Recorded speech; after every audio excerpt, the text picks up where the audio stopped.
Hello, everyone. I'm ABC15 Chief Investigator Dave Biscobing. I'm here with ABC15 Senior Investigator Melissa Blasisus. Huge day. I'm sure you guys are all aware. Department of Justice released a hell of a report on the Phoenix Police Department. Very damning, 126 pages, but really it's just that's almost in its own self a summary of all the things they found wrong with the Phoenix Police Department going back several years, part of their pattern and practice investigation, which was launched 3 years ago. Melissa, I think one of the things that we've been talking about for years now, since August 2021, when this was introduced, is how much longer is this going to go? And, we've discussed repeatedly how this is actually one of the longest investigations the DOJ has ever done into a police department. It certainly has been. Part of it, I think, is the size of the department, the number of documents that they've collected, the number of times they've come and visited and rode along with police officers, witnessed what was happening out on the streets in other ways, the amount of body camera video they looked at, but also the scope of what they were looking at, right, Dave? So, not only were they looking at the issue of excessive force, which is something they've looked at many police departments, but also they were looking at the treatment of people experiencing homelessness. They were looking at racial bias. They were looking at the protest arrests and retribution against people who were exercising their First Amendment rights, as well as the treatment of people who have behavioral health disabilities. So this was a large scope. And then adding in there, they also took a look at, after the initial announcement, looked at how they were handling situations where police were responding to juveniles and to allegations of juveniles committing a crime or arresting a juvenile. So, looking at the other cities, some of the other major cities, we've seen these kinds of investigations, and this scope was in many ways larger. It was larger, and really, throughout this process, we've been describing it as a top to bottom investigation, and it really was. And I just want to point out, if anybody has any questions or comments, please, type them in, and maybe we can answer some of those questions or address some of it. But this report, like we've been reporting today, it's shocking. The content is shocking, but none of it is surprising, at least not to you and me. We've been covering Phoenix PD for a long time. Both of us in Phoenix for the better part or more than a decade, for you a little bit off and on, but very long time. And a lot of this, to be honest with you, is based on our reporting. And that's not really a brag or to toot our horn. It's to show that none of this has really been secret. This is really came about because there were so many problems being exposed and the city just did not get on top of it. And they didn't treat it as seriously as the DOJ thought they should have been. And that's why the feds came into town. And now Phoenix is going to have a hell of a time trying to get out of this. Based on your conversations today with the city manager and the interim police chief, are they still defiant? Are they still willing to admit? Are they willing to admit they have problems, or are they kind of saying, "Oh, this is just all isolated incidents"? Well, keep in mind that the Department of Justice, in their report today, the findings of their investigation is that there were these widespread civil rights violations in all of these areas. And they thought that when we talk about top to bottom, we're talking about from the time that they are training police officers until they're on the streets actually doing their duties to the time that they're investigating them. The DOJ found problems with all of those things, right? So when you look into that and you look at this report, keep in mind when I talked to the city manager and the police chief, they had not yet read the report. They did not get an advance copy, but they were aware of the findings. I asked, do you think now that constitutional violations occurred? And they did not say yes. So that right there says, what's the disconnect going on here? Yeah. Honestly, to be honest, Melissa, to interject right there, that's stunning to hear that. I did hear some of your coverage today as I was working on my own portions of the coverage, and for them to kind of deny that there weren't constitutional violations. We've covered the protest stuff extensively for years. In fact, because of our reporting, they launched their own outside independent investigation, which found that all of these, violations occurred. The protest stuff in itself, any one of these many things that were found by the DOJ, those in itself were pretty definitive patterns or practices of constitutional violations. The protest stuff, they've even admitted it was. So for them to just kind of take this stand that they won't admit that at this point, I'm not sure that that's being very honest with the public, because that's pretty much a fact. And it's a fact that they've admitted to in the past. Maybe they don't want to admit to it now because the DOJ has hammered them for it. But I guess that was one of the more stunning things to come out today, is that there's still kind of this willing to accept that they've messed up, even when they've admitted it in the past. Well, and some of these carry on the same kinds of descriptions that they've been giving us for some time, right? So from the city's perspective, or from city leaders' perspective, we should say that what they've said about this DOJ investigation is that most of the things that the DOJ is looking at are several years old, before interim chief Michael Sullivan became police chief. And so they say Sullivan came in, he has experience working in the past with the Department of Justice on just these kinds of civil rights reforms in another police department in Baltimore. And so they said, hey, we picked this guy. We are doing these kind of homegrown reforms that we have come up with based on Sullivan's experience and what we think the DOJ has done in some other cities and what we think is right.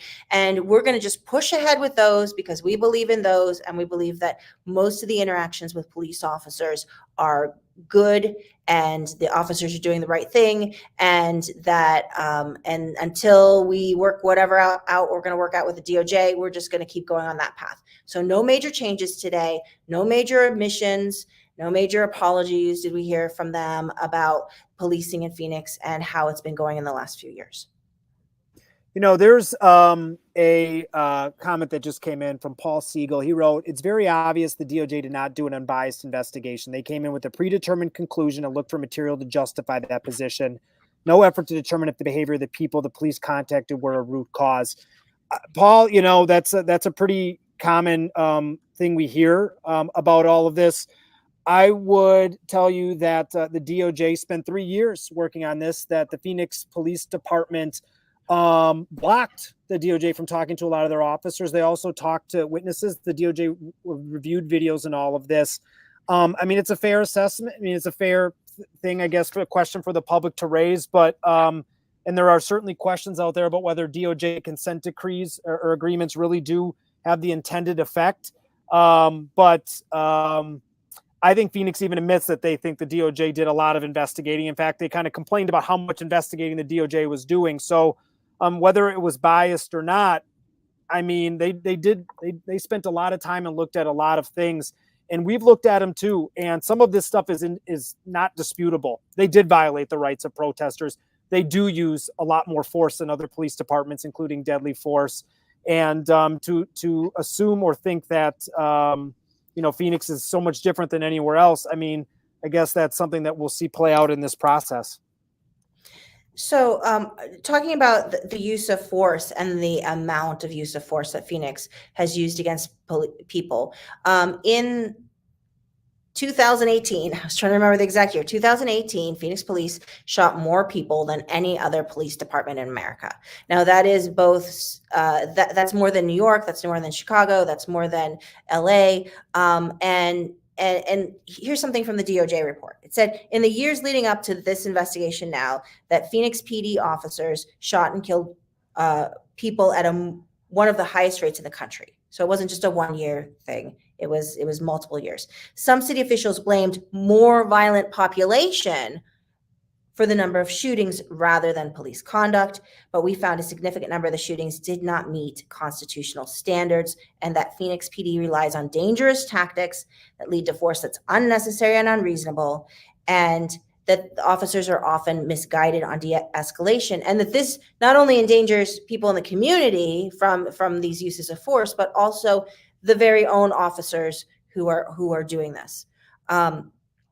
Several years ago, I went to Phoenix Police de-escalation training, and they brought me in, and I remember a very specific incident where you were supposed to be taught de-escalation principles, and a lot of it involved scenarios. So there's a video scenario, and we had a long discussion because a man was in a dumpster.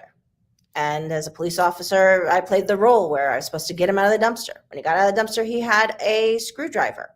And it became a question about, Do you pull a taser on that person, or do you pull a gun and shoot them with the screwdriver coming close to you? And the reasoning back then, which is some of the period of this report, was you shoot them.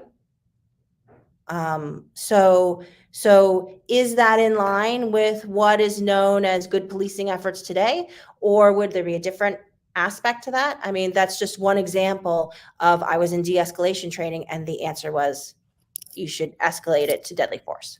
I do think one of the things that's important to highlight here, because sometimes, the public doesn't always know how we go about reporting and how these things come and how you do your work and how I do my work.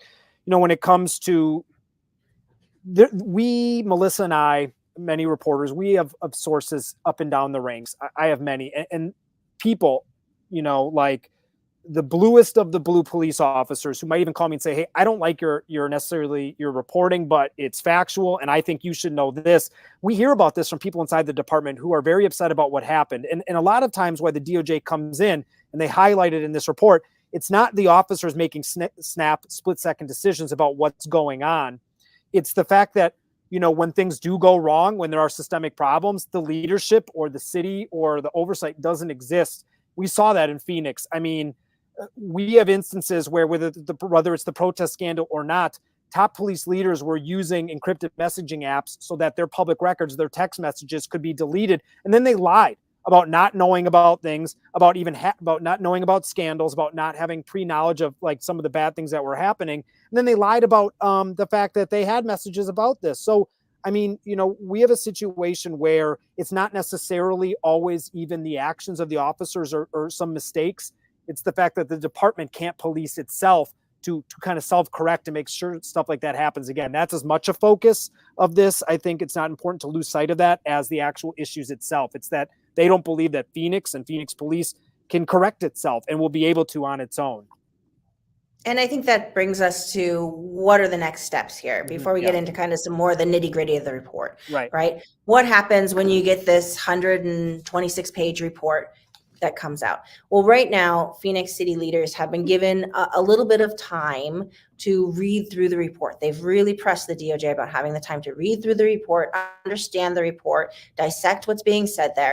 And then at some point, the officials from the Department of Justice will get together with some Phoenix city leaders, and they'll talk about what to go from here, right? And one of those possibilities is to create some sort of settlement agreement or consent decree, right? So basically what they would do is they'd look at all the issues, they develop a list. In many cities, these are lists of 300, 200, 300 things that the police department is going to change that are measurable, that they can follow up on to ensure that they get done in order to try to rectify some of these situations so additional constitutional violations don't happen.